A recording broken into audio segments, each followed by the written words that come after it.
La Cour d'appel de Paris a annulé mardi le non-lieu rendu en juillet 2016 dont l'ancien ministre de la Défense avait bénéficié, a appris l'agence France Presse auprès de l'avocat des parties civiles. François Léotard est donc de nouveau visé par une enquête pour faux témoignage dans l'affaire Karachi.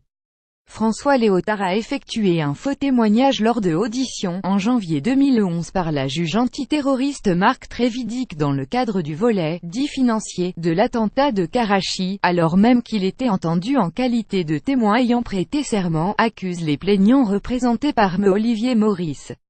Ouverte en 2013, cette enquête fait suite à une plainte déposée par des proches de victimes françaises de l'attentat de Karachi, où 15 personnes est le 8 mai 2002, dont 11 ouvriers de la direction des constructions navales DCN.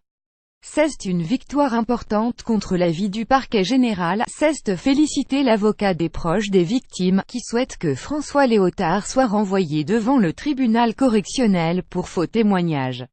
En rendant non-lieu en 2016, le juge avait estimé qu'on ne pouvait accuser François Léotard d'avoir menti puisque le volet financier n'avait pas abouti à des poursuites contre lui. Dans ce volet, les juges s'interrogent sur un possible financement illicite de la campagne présidentielle d'Édouard Balladur en 1995, via des rétrocommissions sur les contrats d'armement.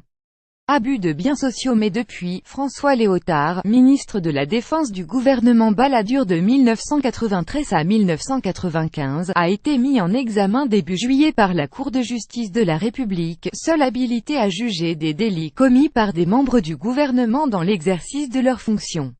Il est désormais poursuivi, tout comme Édouard Balladur, pour complicité d'abus de biens sociaux. La justice travaille sur l'hypothèse selon laquelle l'attentat aurait été commis en représailles à l'arrêt par la France du paiement de commissions liées à des contrats de vente d'armes de la France à l'Arabie Saoudite Sawari 2 et au Pakistan Agosta, signés sous le gouvernement Balladur.